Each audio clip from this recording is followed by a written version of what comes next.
Hey buddy, it's Crazy Excited 4 and welcome back to some more Super Smash Bros. For the 3DS. In the last one, we went through All-Star Mode as another clone fighter, that being of course Dark Pit. I had an alright time with that one. It was pretty fun just playing as Dark Pit, of course. Today though, we're going to be going through All-Star Mode as Lucina, the other fully clone character, this time of Marth, so that's gonna be pretty interesting. And as for our palette swap, what the hell do we even go through as today? Lucina's got some pretty alright ones. I've never really been the biggest fan of Lucina's alternate costumes. But if I had to pick one, honestly, I'm gonna just go straight and simple. I would go black and yellow. I think this is probably gonna be my favorite of all of them, of the bunch, so let's rock with it. Yeah, let's do that one. I don't know, it's just like, unlike with Marth, I actually really like almost all of his, palette swaps, all of his alternate costumes, but just, for Lucina, for some reason, I just never really cared much for them. You know, it's only like standard that I really care much about, and that's about it. You know, it's weird, I don't know why, but that's just kind of always been the case for me. But yeah, so Lucina's here. I enjoy Lucina to an extent. Obviously, I am more of a Marth player, obviously. I've played Marth for many years, and I still, to this day, enjoy Marth way over Lucina. Although I do still definitely see the benefits that Lucina has over Marth, such as the fact that she doesn't have to rely so much on spacing and using the tipper to her advantage. She has an all-around sword, kind of like Ike, if I'm not mistaken. I think Ike has a more all-around sword. But yeah, so kind of like just Marth, but without the tipper, essentially, without the need for spacing. At the same time, doesn't have the same kill potential as Marth does with tipper, so it's hard to say. But before we continue on, Lucina's got some trivia. Let's start reading it a little bit. So, although Lucina was originally planned as an alternate costume for Marth, she was transitioned into being an entirely separate character later in development once her attacks were given differing traits. Masahiro Sakurai elaborated on this by explaining that whenever there is even a small difference in abilities, that character gets an actual roster slot. She was one of 3 intended alternate costumes to be made separate in this way, with the other 2 being the returning Dr. Mario and her fellow newcomer Dark Pit. So yeah, we already knew about like the Dr. Mario and Dark Pit, how they were supposed to be alternate costumes, but like, yeah, pretty interesting idea that Masahiro Sakurai had. I actually didn't even know that. Like, even with the tiniest freaking differences in their abilities, it's like, bam, that's good enough for a roster slot. I don't know, I feel like that's like, I don't know if I really agree with that sentiment. Yeah, I don't know. I feel like it just kind of like keeps other characters from getting roster slots because these clone fighters ended up taking slots away from them. You know, it's kind of like it's kind of like a mixed bag, honestly, when it comes to these kinds of characters. Like, sure, they're cool characters, and you know they can be important in like their main series, or they're just super iconic, like Dr. Mario, for example. It's like, I don't know. What do you guys think? Let me know down in the comments what you think about these clone characters that, like, especially ones that don't really have much difference, like, at all from their base, you know, their base versions. Like, do they deserve their own spots, or like, should they have just been an alternate costume from the beginning? You know what I'm saying? Let me know down in the comments, because I'm curious to see what you guys think about that. But trivia time. Lucina makes a few references to her home game. Her pose in official art of her first Smash 4 is identical to her pose in official art of her disguised as Marth. Lucina also strikes his pose for her counter, although she instantly shifts to Marth's counter stance for an extremely brief moment if her counter is triggered. Her up taunt and a victory pose. Her father Chrom also strikes his pose in its official art, albeit mirrored.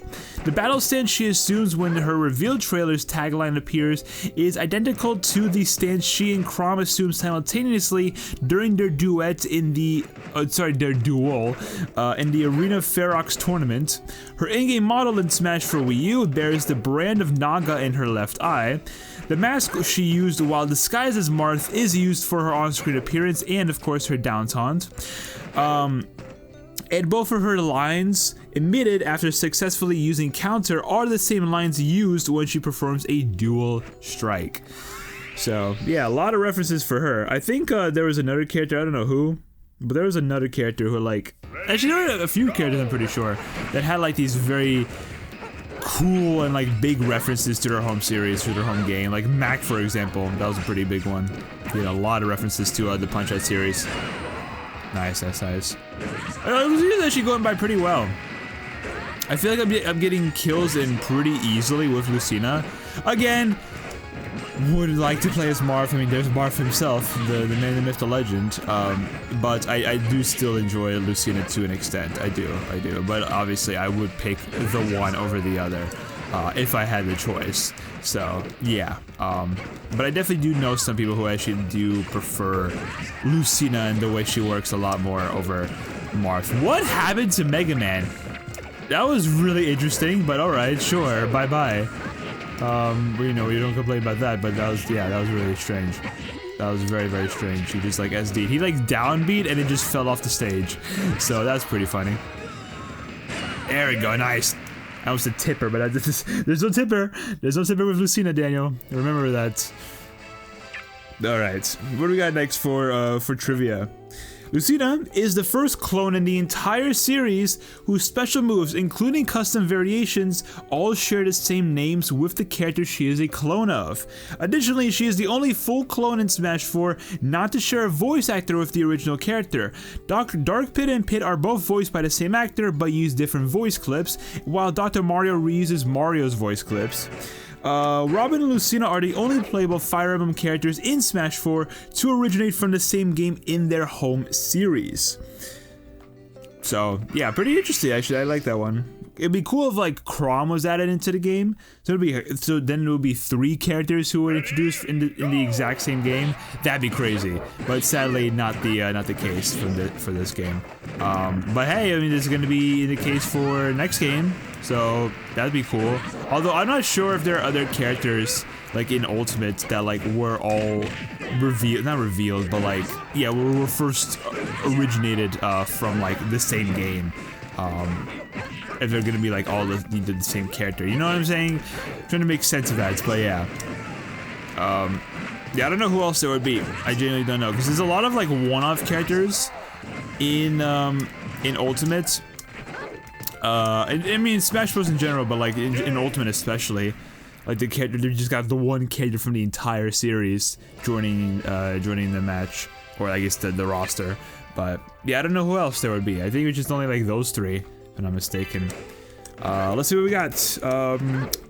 Lucina is the only unlockable character in both versions of Smash 4 who was officially revealed prior to the release of Smash 4, and the only unlockable character to appear in the opening movie for Smash for Wii U. Lucina is also one of 3 unlockable characters prior to Smash Bros. Ultimate to be revealed as a playable character prior to the release of the game, with the other 2 being Snake and Sonic in Super Smash Bros. Brawl. Of these, Lucina is the only one not to be a third-party character.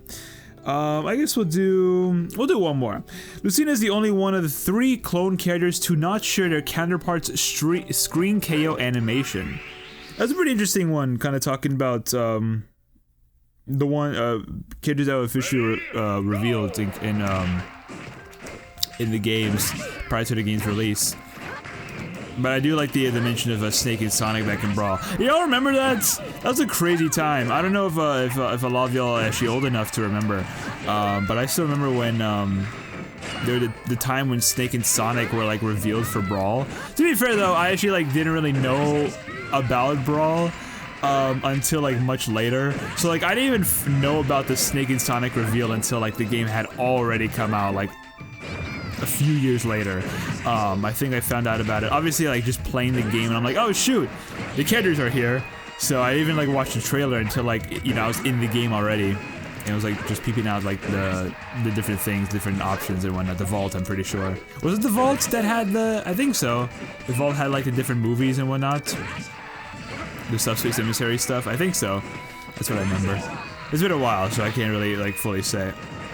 But yeah, that was really cool. It would have been sick though if I was like actually, you know, like into the Smash series around the time that Snake and Sonic. Well, not only that, like, you know, when Brawl was revealed and like talked about, but when Snake and Sonic were freaking revealed for the game, that would have been an insane time. At the same time, though, it's like I likely would have known Sonic, but I don't know if I would have known Snake at that point in my life. I don't know.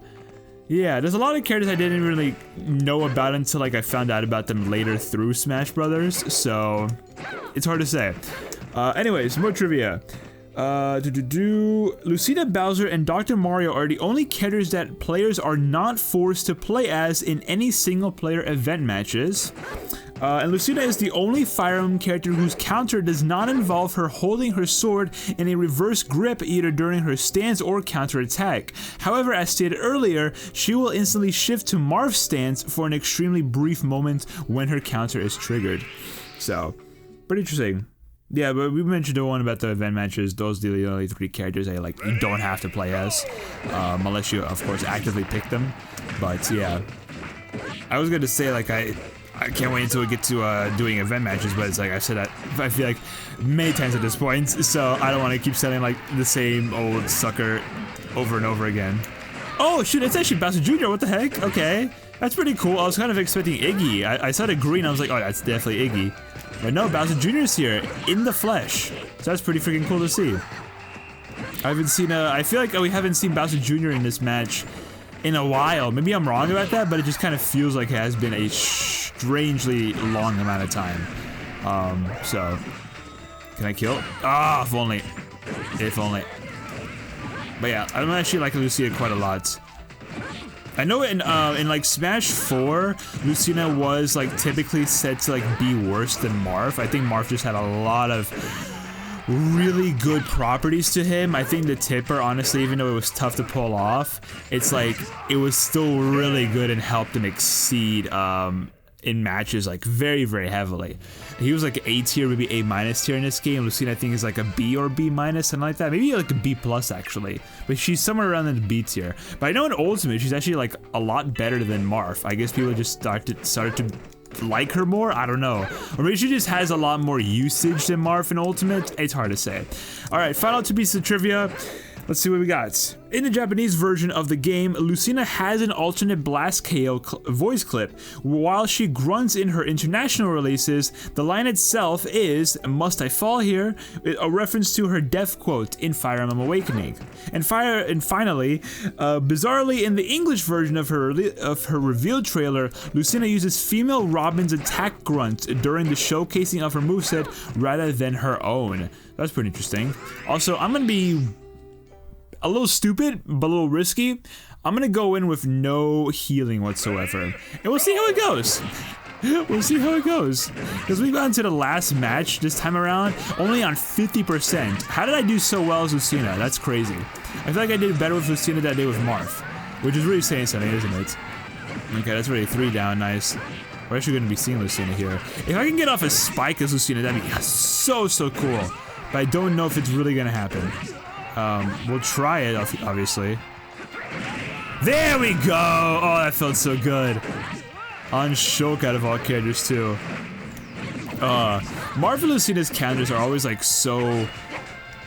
They're so satisfying to hit off, you know what I'm saying? They're really satisfying to hit off, and I love them so much.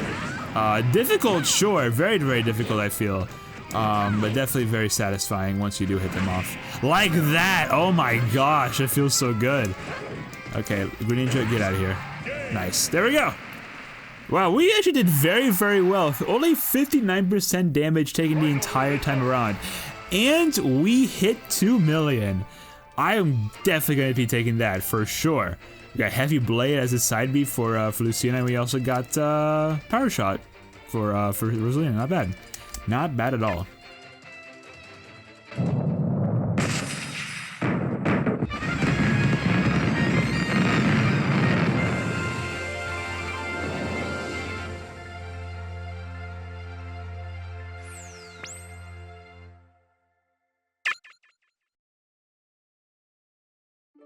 All right, let's get the credits rolling. Yeah, that was a good run through. Very, very good run through. I'm enjoying Lucina a little bit more than I did previously. That's for sure. And I think we're actually going to be seeing both her and Marth in this picture right here, which is pretty cool. Definitely very cool. The guy that she was trying to copy the entire time. Like, come on, can you not have your own identity for once? I'm sorry, that was a little rude. But yeah. I forget exactly the reason as to why she had to hide her identity and, like, you know, cosplay as Marth, but she did. So, to be fair though, Marth's like an absolute goat. So it's like, who wouldn't want to be him? You know what I'm saying? So sadly, I feel like, I mean, I don't know much about the Fire Emblem series, but I feel like Ike never really gets like the same recognition that like Marth does, for example. You know what I'm saying? Or Roy, for that matter. Maybe I'm wrong, but I just feel like it's always about Marth. I mean, I love Marth. Marth's a great character, but I just feel like it's always about Marth. You know what I'm saying? It's never about Ike. It's never about Roy. Never about any of like the other guys too, like Leaf or I'm forgetting all of their names already. Who are the characters in Fire Emblem? What was it? Gaiden, I think, the one that became like Fire Emblem Echoes. I forget actually. I forget both of their names actually. It was a girl and a guy. But yeah, I generally do not remember their names. I haven't played that game in a while. I barely actually played that game, honestly. I did a first play of it, it was nice. Haven't released it, but I just never really felt like it was really a good first play to release, if I'm being honest with you. It's still there, like if I ever want to release it, it's still there. But yeah, I don't know. But yeah, I mean, Fire Emblem Echoes, like, it seems pretty interesting. Again, I really want to try and get into the Fire Emblem series. I really, really do. I was playing, Awakening for actually quite a little bit for some time, but then I like kind of dropped it for like no reason. And I really want to get into that, or back into that game. And I was playing through Fates as well, a little bit of Fates, which was also very, very freaking enjoyable. But yeah, also dope picture for sure, very, very dope picture. I mean, I don't know what to release. I was gonna say father and her son, but that's definitely not the case. Or father and her daughter, sorry. I guess, like, I don't know, a hero and his clone. We'll just say it as that. But there we go. We got Lucina's alt trophy. Let's go ahead and check it out. Lucina's moves are much like Marth's, but there are subtle differences. With Marth, you need to try to hit with the tip of his sword, but Lucina's sword is equally powerful all along the blade. Her shield breaker move lets her attack opponents and break their shields at the same time. Charge it fully to shatter shields in one hit. I kind of like the way they kind of just talked a bit about Marth and like how they do differ in some ways, which is pretty cool. But cool trophy. I actually do kind of like that palette swap. It's nice. Just never really been a big fan of the green hair. That's just me personally though. But there we have it. That is Lucina's trophy and Lucina's All-Star Mode run through. So thank you so much for watching today's episode of Super Smash Bros. For the 3DS. In the next one, we're going to be heading through All-Star Mode as one of my personal favorites, Shulk. So yeah, pretty excited about this one for sure. So I'll see y'all there, I guess. Subscribe, comment, all the good stuff, social media, including the Twitch, second channel, music channel, VOD channel. It's all down below in the description. And I'll be seeing you guys in the next one. Pop-Tarts out.